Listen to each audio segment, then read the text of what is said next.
Ya, selamat pagi semuanya. Kembali lagi bersama saya Dr. Beni Bulur SHM Makes dari kantor hukum Dr. Beni Bulur SHM Makes and Associates. Jadi di sini saya mau menjelaskan sesudah dicabutnya izin dari Wana Arta ya. Jadi Wana Arta itu udah dicabut izin usahanya. Nah, memang berdasarkan pasal 44 Undang-Undang Perasuransian tentu dibentuk tim likuidasi. Sehingga Wana Arta di sini tentu masuk untuk dilakukan likuidasi. Nah, cuman di sini saya menyayangkan dengan apa yang telah dilakukan oleh, ya boleh dibilang saya juga baca di berita-berita OJK bahkan akan melakukan gugatan perdata juga untuk mengejar aset. Nah, di sini saya mau kupas. Ya, betul sudah ada tim likuidasi daripada OJK. Tak semuanya bola kan ada di tangan OJK juga. Jadi kalau kita baca di dalam pasal 44 betul ya. Jadi kalau memang sudah dilakukan pencabutan izin harus ditindaklanjuti juga dengan likuidasi kan begitu. Sehingga akan dibentuklah tim likuidasi untuk dilakukan likuidasi aset. Ya, yang kami sekarang pertanyakan, ketika tim likuidasi bekerja, aset Wana Arta itu diduga sudah nggak ada. Ya, sangat minim sekali asetnya.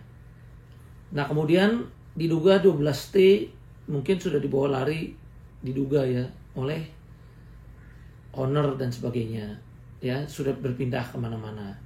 Nah, katanya OJK akan melakukan gugatan. Nah, saya mau sampaikan kalau bedanya kalau gugatan perdata itu kalau OJK mau toh melakukan gugatan karena dia merasa ini ada asetnya anak bungsunya yang sebenarnya aset punya Wana Arta, ada aset di Manfred misalnya ya, diduga ya. Ada aset di Evelyn, ya diduga seperti itu. Kemudian dilakukan gugatan perdata. Nah, gugatan perdata itu sebetulnya harus detail. Artinya kita mesti cantumin nomor sertifikat, misalnya XXX, alamatnya di mana. Nah, itu kalau kita mau sita harus seperti itu. Dan apabila dari Wana Arta tidak puas, dia mesti bisa banding, mesti bisa kasasi dan mesti bisa PK. Meskipun tidak tertutup kemungkinan ada putusan serta-merta yang mana putusan bisa dijalankan terlebih dahulu, tapi jarang-jarang dikabulkan oleh hakim kan begitu. Nah, jadi disinilah yang kami perlu dan sampaikan, ini sangat disayangkan. Kenapa dari OJK tidak menempuh jalan memberikan persetujuan pilot? Nah, kalau persetujuan pilot waktu itu yang dari nasabah disetujui, bedanya apa sih dengan perdata? Kalau persetujuan pilot itu sebetulnya kan permohonannya dilakukan, kita minta persetujuan dulu dari OJK menyetujui, baru kita mengajukan ke pengadilan niaga. Nah, di dalam undang-undang jelas diatur ya. Di dalam undang-undang PKPU dan kepelitan jelas diatur ya, kalau kita udah, dan di dalam undang-undang perasuransian nomor 40 tahun 2014 ya. Itu kita memang harus ada izin dari OJK. Nah, kalau sudah diizinkan oleh OJK, kita baru bisa mengajukan pilot. Ya. Nah, kalau kita mengajukan pilot perlu waktu 60 hari hanya untuk diputus. Tapi kalau kita mengajukannya permohonan PKPU 20 hari diputus. Ya. Nah, itu bedanya. Kalau PKPU 20 hari diputus, misalnya OJK mengizinkan, tidak ada itikat baik dari Wana Arta, ya tentu dia pilot juga ya. Itu bisa dengan cara seperti itu untuk pilot tadi ya. Nah, kalau untuk dia sudah pilot dalam 60 hari tadi atau 20 hari, kita mohon PKPU dia diputus dalam PKPU sementara 45 hari, dan 45 hari tidak terjadi perdamaian, tidak ada perpanjangan waktu, bisa aja juga pilot ya, atau perpanjangan waktu untuk homologasi. Tapi kalau diduga ownernya sudah pergi, ya jarang sekali kan bisa terjadi perdamaian yang sudah otomatis diduga langsung pilot ya, bahkan perpanjangan pun mungkin diragukan. Nah, kalau sudah pilot ya artinya di bawah kewenangan kurator. Nah, kurator sebetulnya kan diawasi oleh hakim pengawas. Jadi kalau katanya kurator nanti siapa yang ngawasin, nah, udah ada hakim pengawas juga mengawasi kurator. Ya, nah di sini bedanya apa dengan perdata? Kalau perdata, kalau OJK melakukan gugatan ya, dia tuh harus tahu betul asetnya. Ya, jadi nggak bisa dia bilang dia meraba-raba, aduh asetnya Manfred saya lupa di Jalan Kembangan Raya atau di jalan apa. Nah, nggak bisa begitu, mesti jelas nomornya di mana, sertifikatnya di mana. Salah sedikit aja ternyata itu sertifikat orang yang nggak bisa disita. Ya biasanya dimintanya sitanya juga memohon secara detail dan makan waktu PNPTM APK. Tapi kalau waktu itu OJK menyetujui permohonan pilot, itu dalam 60 hari udah dalam sita umum kalau pilot. Nah kalau udah dalam sita umum berarti dimanapun aset nggak perlu ditulis dengan detail, itu sudah otomatis disita dan kurator bisa melakukan pemberesan dan lebih cepat. Ya, dan kurator nanti kalau perusahaannya udah beres, udah selesai, udah dibagikan, ya tetap juga bisa dilakukan likuidasi kan begitu. Nah ini yang kami sayangkan. Nah, yang jadi pertanyaan, Pak Beni, sekarang kan menurut undang-undang sudah wajib dibentuk tim likuidasi. Nah, berarti sekarang OJK juga udah tulis di koran, di surat kabar, ya memang berarti yang jalan adalah tim likuidasi. Ya betul, saya sepakat. Ya, memang sudah harus dibentuk tim likuidasi karena harus melaksanakan Undang-Undang 40 tahun 2014. Tapi di dalam proses likuidasi tersebut, apakah dimungkinkan, ini yang jadi pertanyaan saya kepada OJK, dilakukan suatu terobosan juga daripada OJK di dalam melakukan likuidasi ini juga melakukan gugatan perdata? Kenapa OJK tidak ya demi melihat kepentingan umum ini juga mencoba untuk melakukan juga permohonan pilot? Ya, karena itu kan lebih sederhana, sita umum dan langsung dilakukan pemberesan. Ya, karena di sini coba kita kaji sama-sama apakah ada larangan perusahaan yang sudah dilikuidasi dan dibentuk di bawah OJK kemudian tidak boleh dilakukan pilot. Nah, karena di Undang-Undang 37 tahun 2004 pun pasal 2 itu ada jaksa bahkan demi kepentingan umum pun bisa mengajukan permohonan pilot. Ya. Nah, inilah yang menjadi kajian kita semua. Tolong OJK juga mempelajari dan coba mendalami juga. Daripada melakukan gugatan perdata, yang boleh dibilang gugatan perdata ini makan waktu cukup lama dan aset udah bisa turun jumlahnya, dan juga sebagian juga bahwa kemungkinan udah dibawa ke luar negeri. Nah ini yang kita repot. Ya, jadi bedanya pidana dengan perdata apa? Kalau pidana, saran saya itu untuk menghukum seberat-beratnya si pelaku.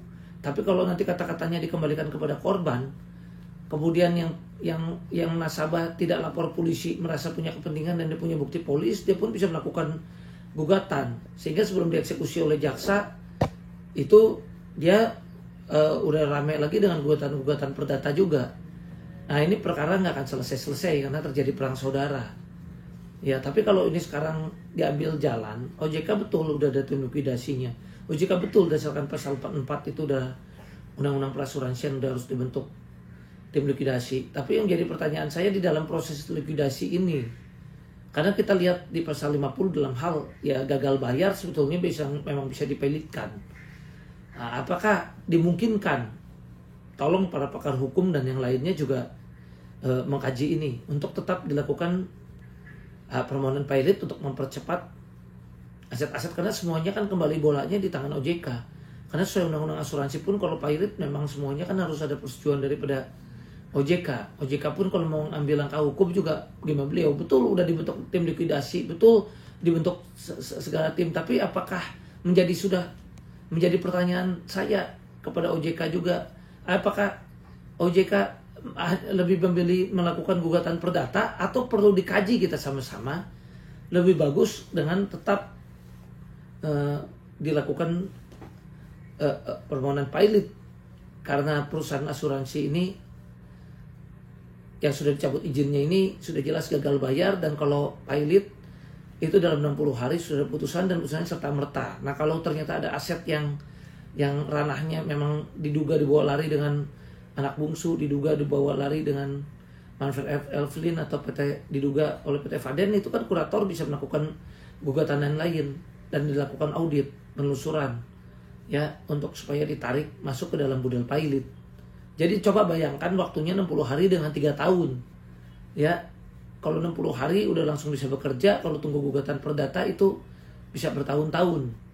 Nah ini yang perlu kita para pakar hukum dan diharapkan memberikan sumbangsinya, karena walaupun menurut saya memang harus dibentuk tim likuidasi, harus segera dilakukan likuidasi, tidak tertutup kemungkinan sebetulnya kalau kita lihat di dalam undang-undang itu memang kalau OJK menyetujui dilakukan pilot ya, walaupun itu dilakukan pilot, apakah kan juga mesti bisa tetap dilakukan setelah selesai pilot di aset-aset dilakukan pemberesan pun, perusahaan pun kan pada akhirnya juga kalau memang sudah nggak ada aset dan sebagainya dan memang sudah perlu dilakukan likuidasi, tetap dilikuidasi juga.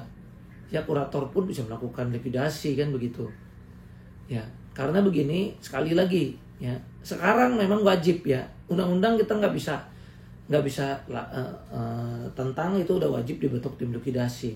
Tapi di balik pembentukan tim likuidasi ini, di saat akan dilakukan likuidasi, nah pilot ini apakah bisa juga dipikirkan ya dari OJK juga melakukan pengkajian, apakah masih mungkin ya, karena itu sita umum dalam 60 hari. Kemudian kalau memang ada aset yang perlu kita lakukan perlawanan, itu hanya dalam 60 hari saja hakim juga wajib memutus. Misal kita lihat loh, ini asetnya ada aliran uang dari Wana Arta kok diduga lari ke Manfred atau diduga ke anak bungsunya. Nah kita lakukan gugatan lain-lain itu di pengadilan niaga dalam 60 hari wajib diputus apakah itu masuk dia budal pilot atau enggak.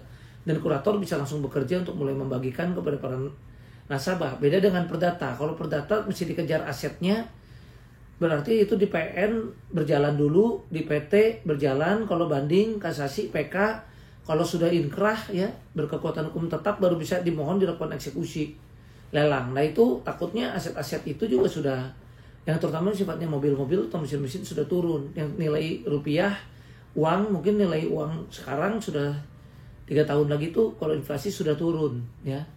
Nah ini yang menjadi bahan kajian ya, untuk menjadi kajian dari para pakar hukum yang ada. Jadi apakah masih dimungkinkan, kan begitu lempar pertanyaan saya, karena di dalam undang-undang itu juga tidak pernah ada, walaupun memang dibentuk tim likuidasi dan sebagainya, tapi nggak pernah ada kata-kata adanya larangan untuk melakukan pilot. Bahkan di jaksa pun kalau bisa melakukan paralel ya, kalau memang dari OJK tidak mau, masih ada jaksa demi kepentingan umum sebetulnya kan bisa melakukan permohonan pilot terhadap perusahaan, kan begitu ya. Nah itu yang juga kami juga mohon juga, karena untuk dibagikannya bagaimana cara membagikan aset-aset itu ya, apalagi tadi saya sudah sampaikan akan terjadi perang saudara. Barangkali kalau hanya kata-katanya dikembalikan kepada korban dari yang pidana, nah itu nanti akan terjadi gugatan juga dari yang perdata, yang dari para nasabah yang merasa masih memiliki bukti, polis-polisnya dan sebagainya juga berhak atas aset-aset tersebut.